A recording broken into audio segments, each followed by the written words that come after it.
Thank you for tuning in to Cop with Comic. I'm Brian Koppen with comic André Mulligan.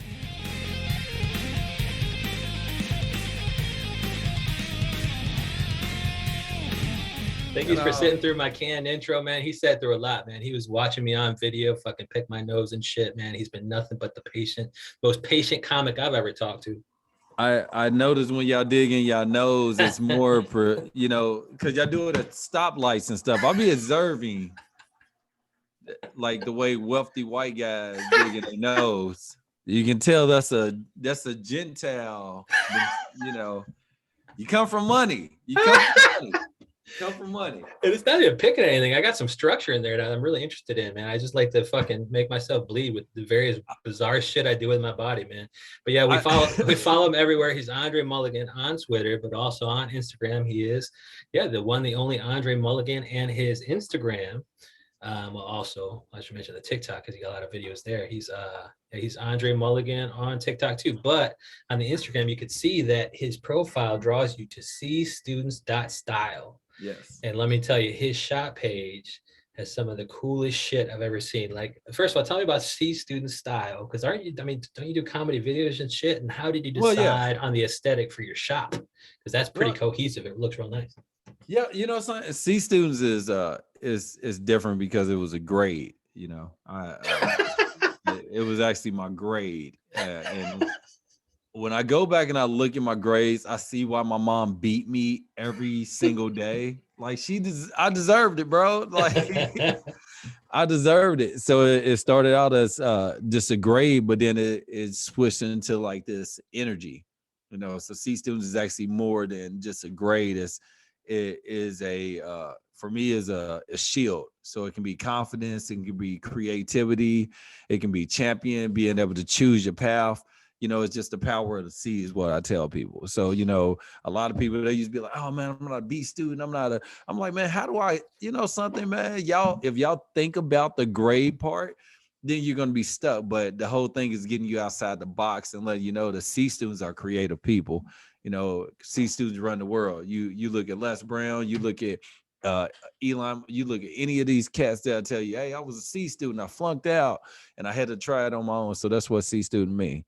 Now with that brand though, and I love it because like you've elevated the brand to the point where I didn't even think about it being like, oh, he got C's in, high school or college. Like I didn't think about that. It's like, oh, this is just a comedy content that you're churning out. And is it a comedy like, is it you churning out comedy content, or is it just content of all sorts, or is it just you having the best swag or shop? It's like tie-dye sweatshirts and shit with a big C on it. It looks awesome. Son, I was a male stripper for 13 years. Congratulations for being fit and able to do it, man. That's a big boast. Freshman year, man, I was working at Hollywood Video in Louisville, Kentucky, man. I was working at the one on Brainerd Road. Mutual Bypass Road. And I remember I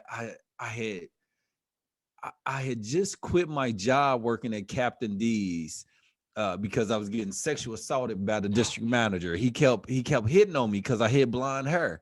You know what I'm saying? And he kept like hitting on me, like, what's up, man? We think you're gay because you got blonde hair. I was like, no, man, I'm not. So I quit. Because Captain D's a strip place?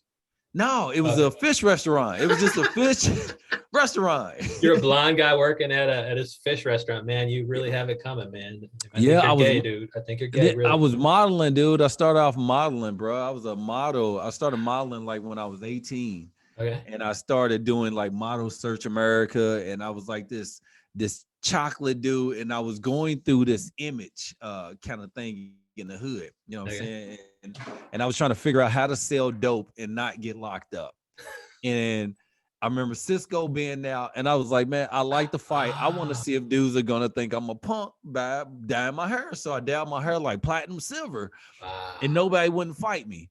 And then I would sit out and I would sell dope, and like the police would just drive past me. They'd be like, oh, he got blonde hair. He ain't, I'm in the He's hood. selling his body, man. He's turning shit. Yeah, they thought I was, they probably thought I was a prostitute or something. And I ended up going blonde, man. I went like a cherry light blonde. I used to do my own hair. And I was selling door-to-door Career Journal newspaper, walking, signing people up, and they started calling me Baby Cisco. That's fucking sweet. And then you started stripping thereafter? And then I started stripping, bro. I got to Okay. the point where I got tired of clocking in and working for people, man. And I got sexual assault. I kept getting sexual assault. I got sexual assault about a white girl. She grabbed my booty. And I filed a complaint, and they were like, well, you're a guy, so you can't file a complaint. And I went through like this period, man, to where I was just like getting accosted by women. Wow. And then, and I was like, something, man, if women are gonna touch on me, Yeah. I'm gonna charge them for it. So Good. I started being a male stripper, man, and started dancing with an all-white group. And I got kicked out the group because I looked good. And they were like, yeah, they was like, it's hard for the guys to get out there, and you're young and you're energetic, and your Baby penis is bigger Cisco. than everybody. Yeah, Baby Cisco got a third leg and you're making us all look bad. That's hilarious. But like it was, man. yeah, It how do was, you it end up was like, crazy. taking that into, like, I mean, your stage presence, probably led to a lot of confidence and things, although you're getting fucking, grabbed and kicked out of groups. So must have done something You know traumatizing too. But something, yeah, man? how do you get into comedy then? I had actually tried comedy because I was going into acting. All right. So, being a stripper, like, it's so many different avenues. And because the whole thing is about being able to communicate, being able to focus. But I always been a manager. Like, my undergrad is political science, history, education. My master's in marketing, University of Louisville. Wow. And I was like, something, I want to do something different. So I started doing August Wilson plays. And the first play I did was called King Headley. Okay. And I just walked on, and they were like, "Oh, he's a stripper. He don't supposed to be in this audition. He's a stripper." I'm like, I can't be in this audition. They were hating on me. So I ended up going to a comedy club after an all-male review that I had, and I brought out like 300 women. And I remember the club owner, this guy named Tom Sobel. I was bringing women all the time because they would come and see me from the all male reviews, and he would not book me, but I was super funny. And I started doing like this podcast, man. I think at the time, man, I was dealing with a lot of depression. I was dealing with anger issues. It wasn't fitting in, but I got shot in my head when I was 16, man. I used to run a gang when I was younger. So when I got older, man, a lot of people like that I knew were getting killed. You know what I'm saying? A lot of people were getting killed. So I had to find a different kind of avenue. So I think for me, comedy and acting, I was just like, it's in my blood. You know Yeah, what I'm you're like, saying? what's Like, the farthest thing from getting shot in the head? I want to do that. And it turns out to be making people laugh, right? yeah, I mean, it's a beautiful thing because you laugh at your pain, right? That's what Hart did, laugh at your pain. And a lot of people don't understand, is the deepness of what I went through. I think most people went through. It's just that, when guys do it, especially when black males do it, we're bitching, or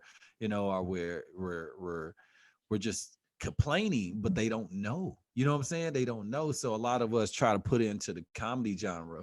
It's just, Good. I want to be mainstream. I'm a mainstream comic. I'm not a hood comic. I'm not a black room comic. That's so funny. You could have been the other way because, like, you actually have, if you dealt dope and you got shot in the head, like, you really could have fucking, leaned on that, or you could have leaned on, just a hot motherfucker. You could have leaned on that, but you're like, no, I want to go mainstream. I'm going to keep it fairly clean, make people laugh that way.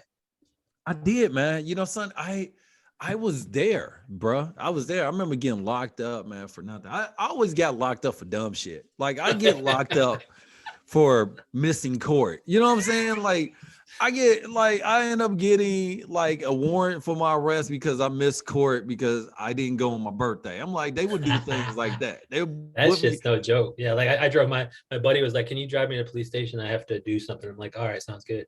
So I just thought he was gonna pay some shit or whatever. And then all of a sudden, and he goes in the other room, and I hear he get the handcuffs get slapped on him. I'm like, "What the fuck's going on?" He's like, "Oh, there was a warrant because I missed the court date." Like, that shit's no joke. Like, people on probation, it's like you're almost tempted to say, "Don't do it," because like you're not gonna, you're gonna fall out of compliance somehow, and then they throw the book at you, right?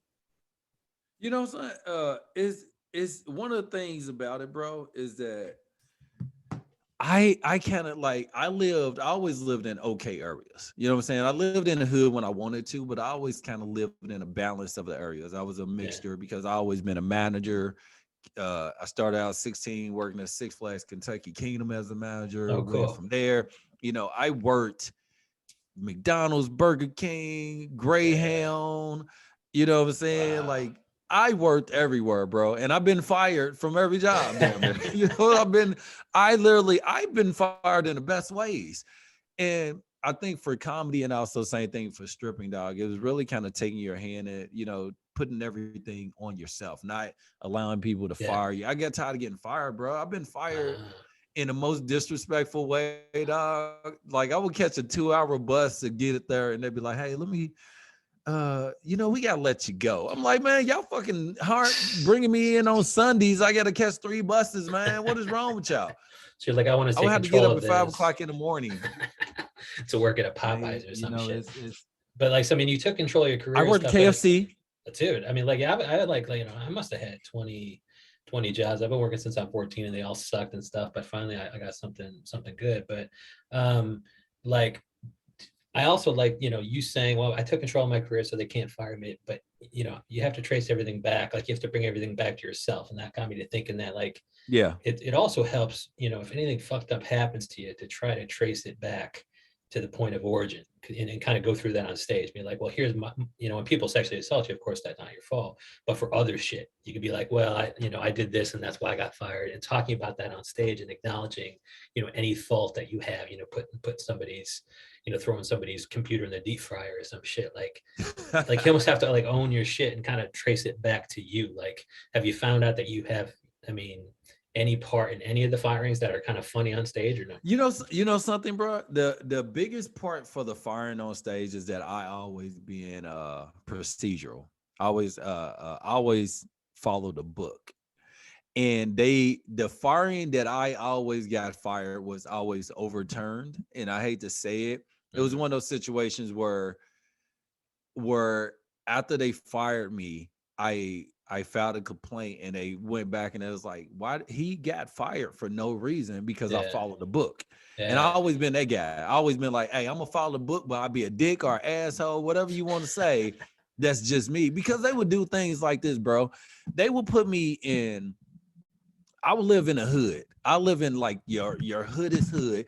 And they'll put me in an all-white McDonald's or something like that, where white people don't live around black people. They don't know how it feels to be around black people. And I'm in this all white redneck country town. They're spitting on my car. They're writing nigga on my car. I used to work at this it was Highland Park. It was Highland Park in Louisville, Kentucky. Basically is Bullitt County. So Bullitt County is basically just imagine a whole county full of Mitch McConnells and Karens. That's basically what it is. And Karens. And Karens. Like that's the couples, that's the kids, that's everything. And I remember working at the McDonald's out there, and I remember the district manager saying, this is like back in like 05. And he's like, what I want y'all to do is go to Walmart's and I want y'all to hire Mexican people. He's like, yeah, I see them walking around, just give them an application. He said, normally they can't fill it out correctly. But they'll work for cheaper. And I remember this transition of Mexicans coming into the Louisville market and pushing out like the black workers, but also they would not push out the white workers. So then you had this camaraderie between Mexicans and whites, because I never knew a lot of whites knew how to speak Spanish. And so a lot of whites were speaking Spanish, and I'm back in the back. I'm as a manager, I don't know what's going on. And it's like this big, like literally they were trying their best to push, like so many black managers and black supervisors and employees got fired. Okay. And what they were doing, man, they were literally finding ways to fire you, because the easiest way to fire a black person or lock them up is insubordination or menacing, right? Or disorderly conduct. Those are things that you can't normally rebuttal, right? If I tell you, because you got to strip her body. You got to strip her body. If you look like that, man, anything you do is menacing, right? He stood too close to me with those big muscles and shit. That's menacing. You know, I got locked up for playing a song with a gun click in it. No way. How? I got locked up by this lady in Louisville, Kentucky. Derby 2001 in Louisville, Kentucky. No, you're playing in a car? Like you're playing loud in a car? Man. I was playing I was in my house. And I put on a song called See Murder, Duck and Run. Police was on my house. I put this song on called See Murder, Duck and Run. This officer name is Lowhorn. That's her name is Lowhorn. Okay. She was a big, strong, manly female cop Okay. that used to beat up on the black dudes in the area. And on my side, you can look it up, bro. It's all public records. Okay. You can look it up. They said arrested for playing music with a gun click in it. No, they didn't put that on the record. That's so Swear to God, stupid. it's so on you get there. overturned in court, probably. I mean, bro, but you know, they locked me up. The thing about being black, bro, is that we're okay with getting out the next day. Okay. You know, getting released on your own recognizance. Oh, I'm gonna get OR'd anyway. I'm getting out in 3-4 hours. We're cool. Okay. You know what I'm saying? And it's one of those things where I always been like the small guy. You know, like growing up, I was probably 60 pounds up until I learned that, hey, I was a fighter. I've been in martial arts my whole life. I've been a boxer. I used to box for the Muhammad Ali program, black belt certified. So I'm always been like you can't bully me kind of guy. But at the same time, I'm not a listener. I'm a listener to a certain point. If you say the wrong thing, I'm cutting your ass off. You say anything wrong, I'm cutting you off. And the female cop had a problem with that. She was like, I was raised by a single black woman, so I got black woman tendencies in me. I would turn to fucking Keisha on you in a second. You do the wrong thing to me, Keisha coming out the pocket. But I guess, I mean, my question, like back to the C student style, because I like the attitude, but like when I was actually, I went to law school and I was riding in the elevator with like a law partner who owned his own big firm. And he goes, you know what you call a C student in law school? And I go, what? He goes, JD, because that's the degree you get from law school, meaning who the fuck cares about what degree you get? I mean, what grade you get, because you're going to get a degree that you can go help people with and stuff. But like, so I mean, I like the C student mentality, but like, is C students style, is it churning out like a lot of comedy videos, or are they separate? Because I do see you churn out a lot of comedy content that's funny. And when I was able to see you on video, I saw a whiteboard behind you. I don't know if you mind me discussing what was on there, but it looked like some good ideas on there. It looked like some good ideas on there. You got a Jay-Z edit coming out and shit. So is C students style, is that comedy related? Like, is it comedy content, or is it separate? C students styles is just a website to be able to go on and purchase my clothing line. Yeah. And I always make sure I let people know it's my clothing line. It's not my merch or anything like that. Is actual clothing brand. So it's going to be just as big as Tommy Hilfiger one day, Nautica, like that, a niche, like it's not an urban gear. It's just a regular wear. You know what I'm saying? And and one of the good things about it is I got people like Chris D'Elia, Jamar Neighbors, Brian Byers. I got these guys that know me, that are cool with me, that are wearing it. But also on the other thing, you got Third Wheel, got Catch from Accidental Chaos. A lot of people are really following my clothing line, but also with my comedy, I was trying to get people to go out there and help me, right? And help me shoot videos. Yeah. And everything came back to Andre, just do it yourself. Yeah. Everybody would say, Andre, just do it yourself, because I'm very, I literally got into law school. I didn't finish up. I wanted to be a senator. I was like, I'm gonna be a senator. And then after 2008 election, I was like, I don't give a shit about politics at all. You know what I'm saying? And with the comedy, I grew up watching television, and I'm writing. I want to be the new and living color. I want to be the new Mad TV. So I'm building my comedy style, C-Student.styles, to be more of a channel. So I'm trying to really shoot more content, get more videos, because the whole thing is I want to be able to relate with you, but also relate with everybody else, because I've been through everything. I was a Boy Scout, I was one of the only Black Boy Scouts in Louisville. I everything you probably done in your life, I probably done it. Yeah. But once we talk about it, you be like, God damn, you did that too. Yep, I did it. Dude. So I mean, it must be like, how do you decide what to talk about on stage? And yeah, here on André Mulligan Instagram, I do see Chris D'Elia with your C students tie-dyed gear on, and that's fucking like the coolest thing ever. And like, but like, how do you figure out what to talk about on stage? Because you've done so much shit. The baby Cisco, the stripper, the dancer, the comedian, like the law school student. It is hard. How do you limit it? Because you don't have unlimited time up there. It is hard. I'm unorganized, and I got my wife, which she manages me, and she really is holding me down, Julie. You, and she's actually in law school, Okay. and she's busting her ass for me. And like my vision board on the back is like, if I don't write it down, I will forget it, because I'm one of those people that with me dealing with depression, bro. I never knew I dealt with depression. And the reason why I didn't know I dealt with depression, because I had slept with over, you know, 1,500 women growing up. And, you know, my Adderall, my stress reliever was sex. So I never really Ah, had to settle by myself. You know what I'm okay. saying? So Yeah. when it comes to comedy, I can talk about that. When it comes, I've been a male escort. You know, women used to pay me to take them on dates or to have sex with them. But been a stripper, I've been a manager, I've been homeless, I've been in the home of the innocent.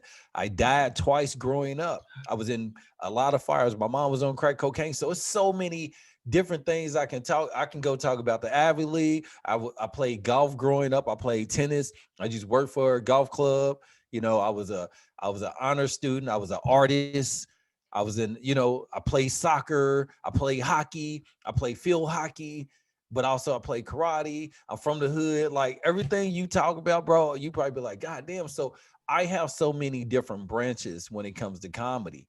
So when I write, I try to write my story, but I know normally my story and what I'm thinking is what a lot of people are. I'm Yeah. like the new Hugh Hefner. You know what I'm saying? Like that's what I want to be without the sex thing. You know, I'm the new Hugh Hefner to revolutionize uh the vision of what men are doing nowadays. Because I think, you know, with the Me Too movement, I think with everything that's going on right now, a lot of men aren't really able to express certain ways of comedy.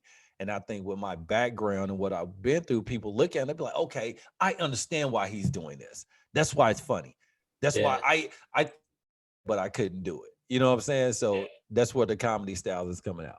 But just like, I mean, so how do you like, are you writing a lot of this If ahead of it time? answers everything. Oh yeah, but like, can you go on stage? Like, if you went on stage without having written stuff down in advance, I suppose you could do whatever the crowd throws at you. Because like they throw out you, you know, like you want to hear about stripping, you want to hear about getting shot in the head, and they could be like stripping, and then you probably have a good chunk of material on stripping. Like, does it help to have some, you know, have a roadmap before you go on stage, or can you talk about so much stuff that you can effectively write on stage? Oh yeah, it depends though, bro. It really, and I'm gonna tell you why it depends, because it's like this. I'm very scared I'm still scared to be myself on stage. Mm, 100% be. You know what I'm saying? wow. And what I mean by that is that I'm still holding back because I don't think it's, you know, I don't think it's my wife saying hold on for a second, but I think we are building my brand, and we want to focus on certain things right now. You know what I'm saying? So I'm one of those people that can get on stage and I can talk about anything, but it's the right room, the right place. You know what I'm saying? Uh, As a black comic, you don't really get those opportunities all the time. So if so I you, get into a white room, I have uh, to do things that y'all understand, or that it's close to. I'm doing what I do, but I gotta kind of get y'all to understand a little bit. You know yeah, what I'm saying? you're Because proceeding with caution a little bit because you have the long view of your career. yeah, you got to look at longevity, man. I don't want to end up on the chitlin circuit. You know what I'm saying? I don't want to end up just doing black rooms because we don't get that kind of opportunity. You know, as a black comedian, as a black artist or African American artist, I don't get those same kind of failures. You know what I'm saying? If I go on stage and bomb, it's for the rest of my life. Oh, he bombed, but when you're a different color, you can bomb all you want to and still be successful. So Right. the whole thing is like you have to be funny, you have to be relatable, you have to always it can't be no dead time. Like as a black comic, you can't it and it's weird when you talk about color because a lot of people don't understand it. And it's sad that we still have to do those same contexts. And but when we say it, they be like, oh, it's not that way. I'm like, if it wasn't that way, why are we out here protesting? Why are we out here Yeah. marching? You know what I'm saying? It's you it it's the same thing as dancing, right?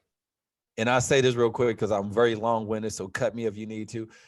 It's like this when I first started dancing. When I first started dancing, I think I told you I started with an all-white group. And some of those white women didn't want me touching them. They'd be like, ugh, he's a black guy. And then I remember the the dude, Michael Anthony, that was running the thing, his wife came to me and said, hey Romeo, we got 2 parties for you. These black women wanted to book you, and we none of the white dancers, they didn't want none of them, but also you don't have to pay us any fee. We're going to let you go. The problem that we're having is that a lot of white women don't like black men touching them, and you don't look like the black guy that like white women. That's what they would say. Because my homeboy Spencer was a black dude that only dated white women, and they loved him. He had muscles, but he looks like he only dates white women. You know, the opposite. You look like you don't like white women. I look like the black man that would steal your white woman. Oh, you know no, you're the baby Cisco, man. You're I'm the baby Cisco.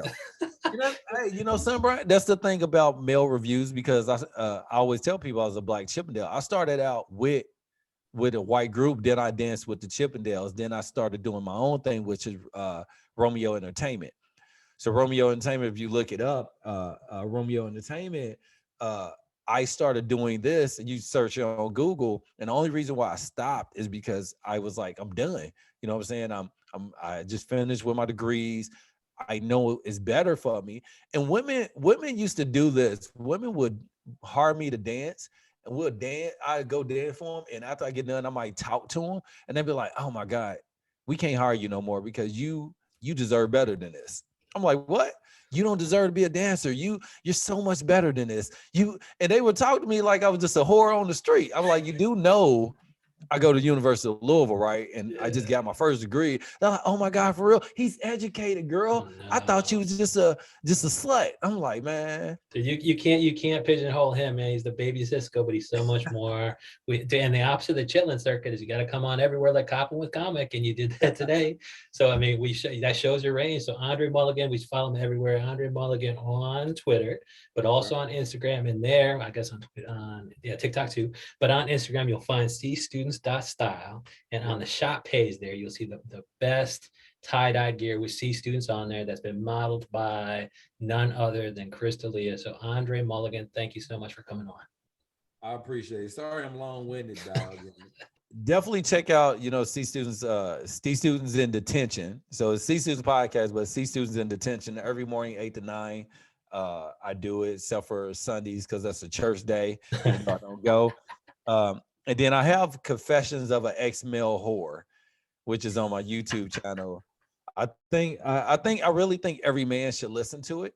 It is amazing step-by-step breakdown of what I went through when it comes to dancing. But the Confessions of an Ex-Male Whore has nothing to do with sex. It has to do with being a whore to whatever, your craft, your spouse, and it's not degrading. It's just saying I've always been a workaholic, right?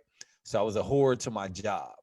I would do anything, do everything. So a lot of people, when I talk about Confessions of a Whore, a lot of people think it's about sex, but the whole thing is breaking down your mental choices that, a lot of people go in and out of depression all the time. And so what that does is kind of break down why people go into depression, how to get out of it, and how you recover and, shift from it. So check it out. It's cool. So you're doing the Lord's work. I'm definitely doing the Lord's work. André Mulligan, thank you so much. Thank you, B, man.